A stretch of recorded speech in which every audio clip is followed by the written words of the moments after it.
Don't Let the Light Go Out. This song, it's Light One Candle by Peter, Paul, and Mary. I always thought it was called Don't Let the Light Go Out, but apparently it's called Light One Candle. And it's fitting because Hanukkah just ended, and the song reflects the miracle of the oil lasting 8 days by repeating the line, Light One Candle 8 times. So I used to hear it as a request to light just one candle for all of these 8 reasons, and now I hear it as light a candle for each of these reasons. No reason to limit our light. So that makes 8 candles, which reflects the 8 nights of Hanukkah. And among these reasons to light the candle, light one candle for the strength that we need to never become our own foe. Light one candle for all we believe in, that anger will not tear us apart. And light one candle to bind us together with peace as the song in our heart. But it's the line that has the most impact on me. The most impact, the line I remember best, is the last line. Don't let the light go out. And it's repeated 3 times, lest we forget. Don't let the light go out. So today's talk is based on our monthly theme, which is celebrating divine truth. And the weekly theme is cultivating light. So we know that tomorrow marks the solstice. Actually, it's tomorrow morning, quite early. And in the northern hemisphere, this is when we are in the middle of winter.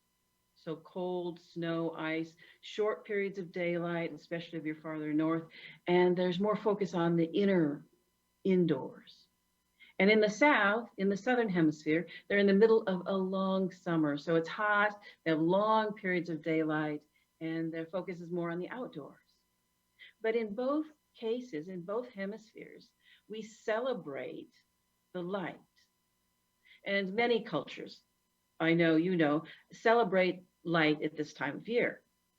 We had Diwali earlier this year, Hanukkah, Christmas, Kwanzaa, everything happens right now. Solstice.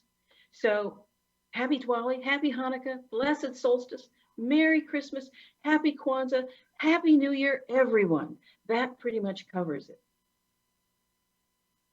So the winter solstice commemorates the return of the sun in the winter sky after it's being the furthest from Earth, or if you want to look at it, the Earth is furthest from the sun at this time of year.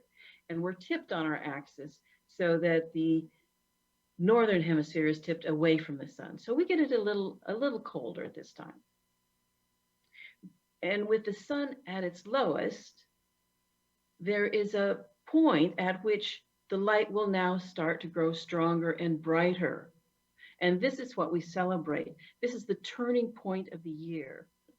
I know in midsummer, sometimes we wish that it would not be quite as bright. And I'm sure that's what the people uh, down under are experiencing now, thinking, oh gosh, I wish it wasn't so hot.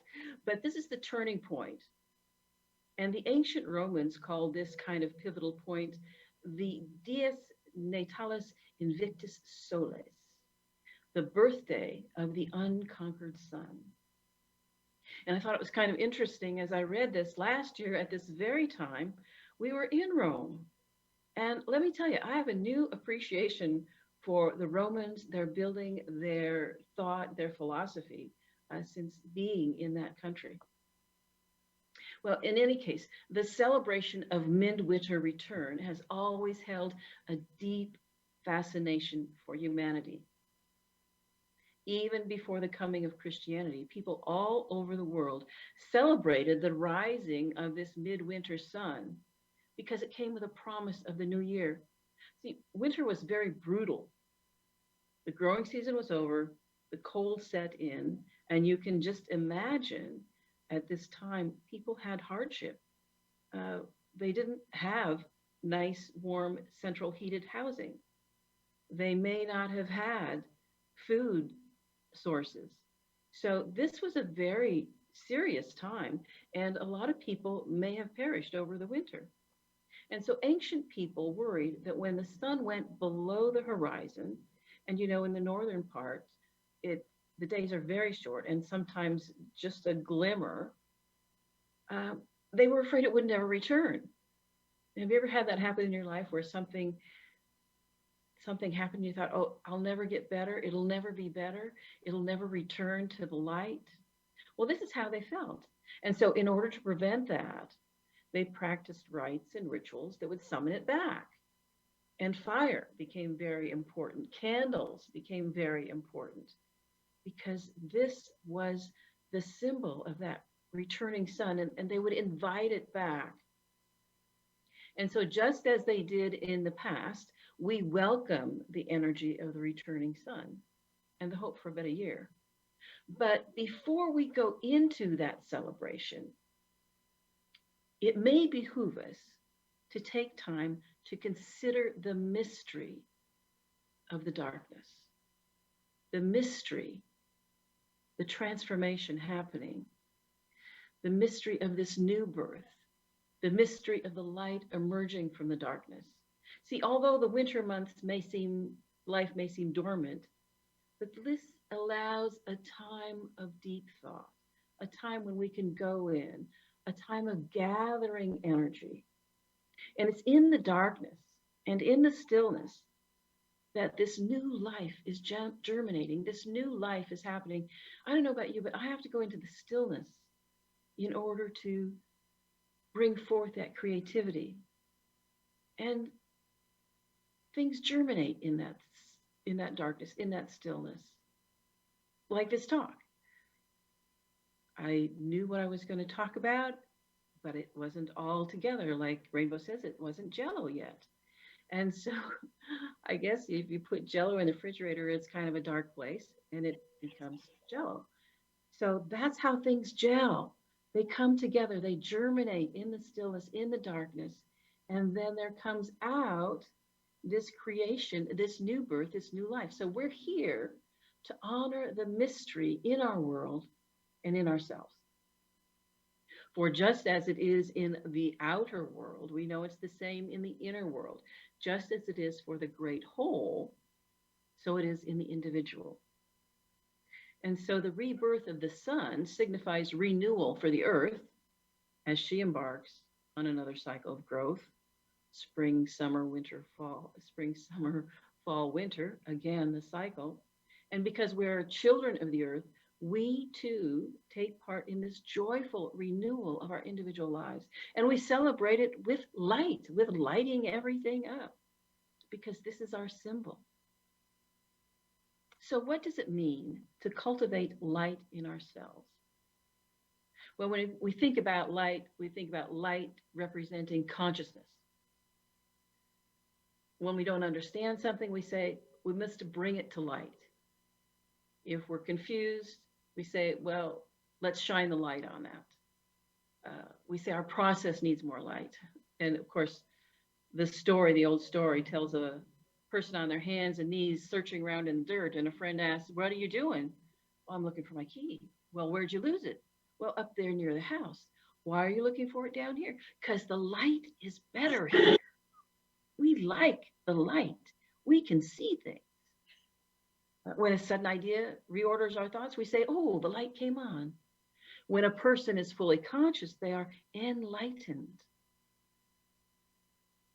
And so those who have awakened to the truth about reality, we often call them illumined or mystical, often refer to their visions as expressions of light.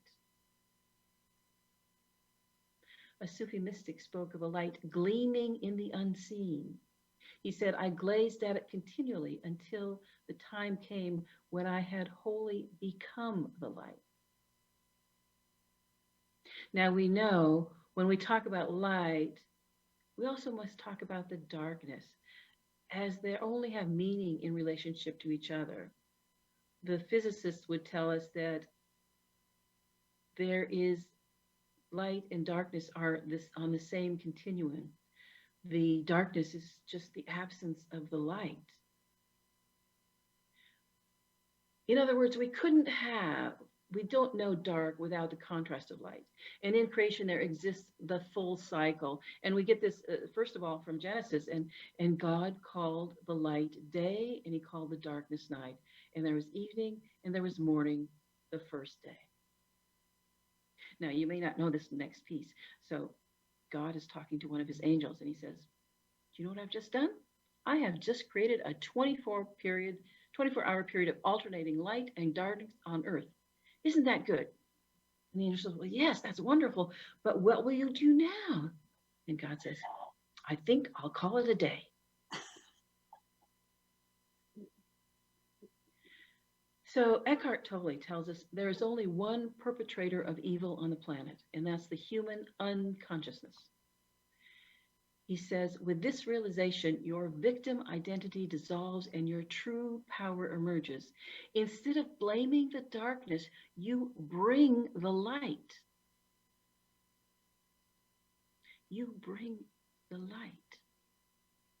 In this, we learn from the great mystics of all ages and from nature how to be not only in the light, but also how to be in the darkness of life's mysteries without losing that faith in the light.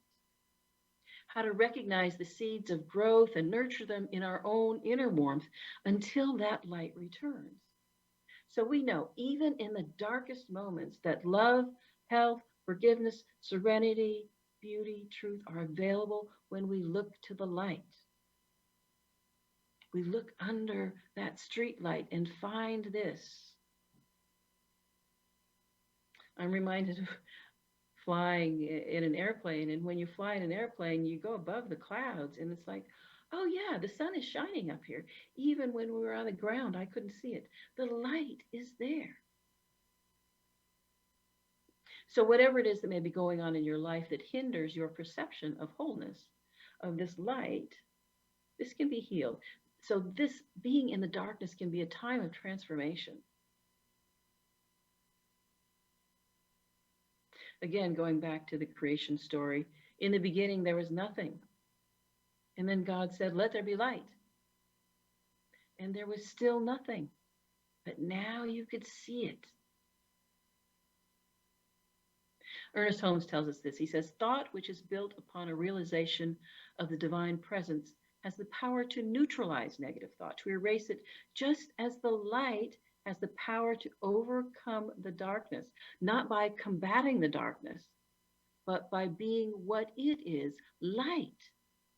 And the light shineth in the darkness, and the darkness comprehendeth it not. The Dalai Lama tells us the inner darkness, which we call ignorance, is the root of suffering. The more the inner light comes, the more the darkness will diminish. This is the only way to achieve nirvana. So this is a reminder to us to get our act together and remember who we really are, which we know will be done either the easy way or the hard way. The hard way means going through things like personal global tragedies, which we've done before and which, by the way, we seem to be in now. And the easy way is by hearing the call of spirit that dwells within us and following its guidance to birth that consciousness, that Christ consciousness, that consciousness of light, and nurture it into maturity. So birthing the Christ consciousness is what Christmas is about for us. It's about what this light return is for us. And wherever it is that you're celebrating, it is this Christ consciousness, this love, this light that comes into being.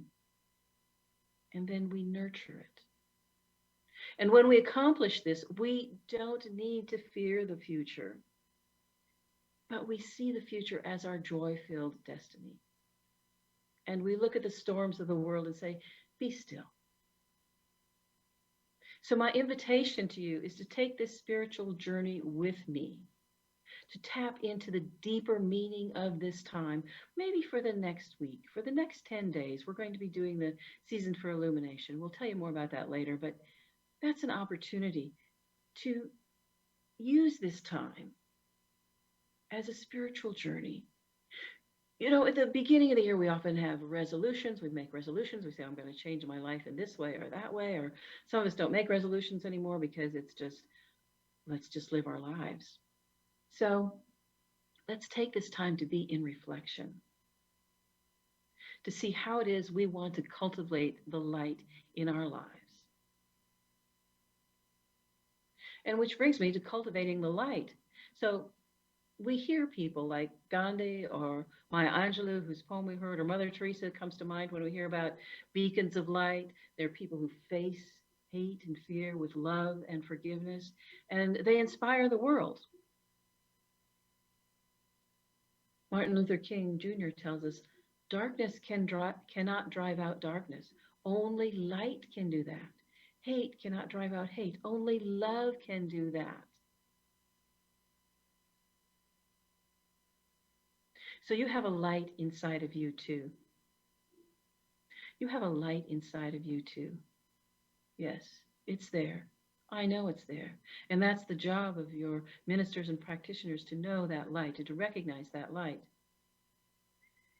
And so I'm going to ask my helping candles to step forward now.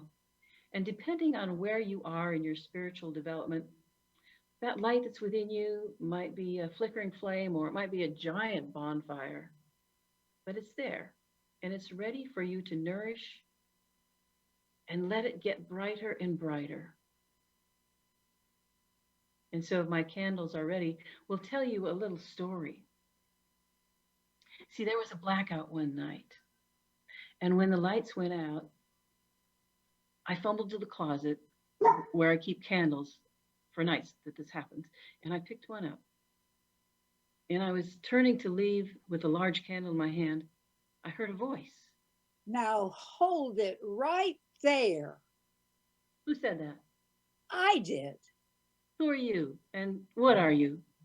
I'm a candle, can't you tell?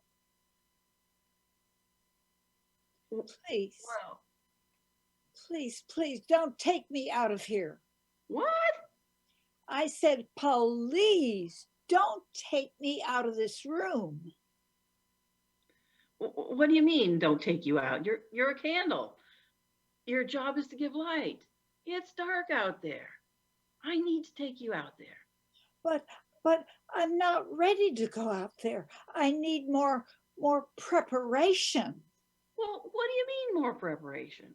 Just that, more preparation. You see, I really need to research this job of light giving so I won't go out, make a bunch of mistakes, and make a fool of myself. You'd be surprised how distorted the glow of an untrained candle can be. Well, all right then, but you're not the only candle on the shelf. I'm I'll just take another one. No, no, we aren't going either. Not me. Uh, what do you mean you're not going either? You're candles. Your job is to light dark places. Well, that may be what you think. You may think we have to go, but I'm busy. I'm meditating on the importance of light. It's really enlightening. Uh, oh, okay. And you? Are you going to stay too? I'm waiting to get my life together. I'm not stable enough.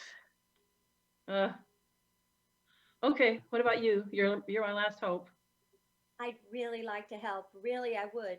But lighting the darkness is not my gift. You see, I'm a singer. I sing to other candles to encourage them to burn more brightly. This little light of mine, I'm gonna let it shine, let it shine, let it shine, let it shine. And so the four little candles filled the closet with singing to each other about light, but refused to come out. Ernest Holmes tells us, "You are the light of the world." He says, he continues, "Man is the candle of Lord." How important then that this light be kept trim and burning with the oil of pure spirit, through the wick of peace and joy. In this way do we glorify that indwelling presence.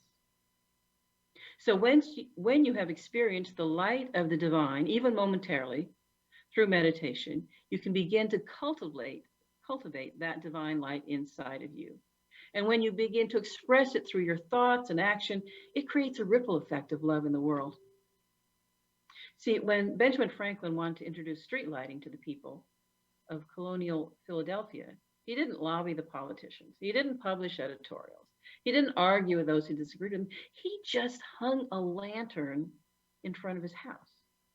And then every evening, as dusk appeared, he faithfully lit the wick. And then people out in the dark could see his street light, and they were grateful to walk in its friendly glow. And soon the neighbors started doing the same, and the city was illuminated. So Benjamin Franklin became the light. He didn't ask anyone to do anything. He just lit the wick every night. And people will take your example far more seriously than they take your advice. I know it works for me. I'm much more often to follow an example than to do what somebody asked me to do. So, this welcoming of the light is an energetic, creative process. It's universal and personal. And part of the process is recognizing that you never act alone. Any moment you choose to move out of your old conditioning, the support and upliftment of the whole is with you. I like to speak of it as if the universe is conspiring in your favor. See, you're part of a vast consciousness that supports your individual choices, actions, and life. And this Christ consciousness, which we come to as rebirth at this time, is reawakened, re-energized right now, right in this light. The more you open yourself up and experience the connection with that, the more you experience yourself as part of the divine whole, the one light. And we do this work not only for ourselves, but for the world, for our families and communities. We shine the light on our planet. Hafiz tells us this. He says, even after all this time, the sun never says to the earth, you owe me. Just think what a love like that can do.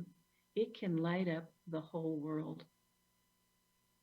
So I know that there's a place for you to shine this coming year. It may be a project that'll change the lives of others, or it may be healing that comes with one act of forgiveness or compassion. And so what is that light? What does it want to be in you? So here in our center, you are just as much a holiday miracle as the turning of the earth, as persistence and dedication to a faith, as the creation of each new life.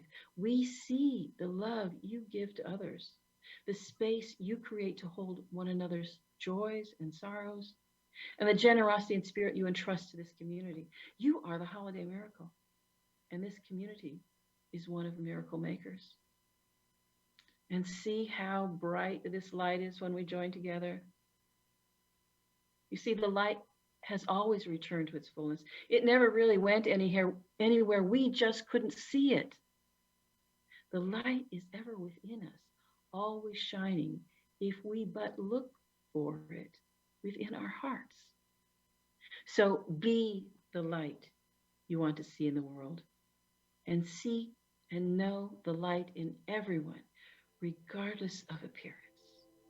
And let us take this into our prayer treatment today, this idea of light, of being the light, of embodying the light, of letting that light shine. And so without a shadow of a doubt, I know that this divine essence of light is in each and every person, every place, all the time, regardless of situations, circumstances, regardless of appearance. There is one light that lights this world and is generous in its givingness. And this generosity is reflected on this planet by prosperity, by health, by love, by creative energy. And so we do the work that we do in harmony, in love, in light. And we recognize our abundance in everything that we see, in the raindrops, in the tree leaves, in the leaves that have fallen to the ground. Oh, there's an abundance. And so knowing this abundance, knowing the health, the returning health of this planet, and knowing that each person is filled with that light. I just let it be. I'm in gratitude for this, and my gratitude overflows, spills over, and encompasses this globe. I see it spreading with joy, with light, with peace of the season. And so I just let it be. It's good. It's very good.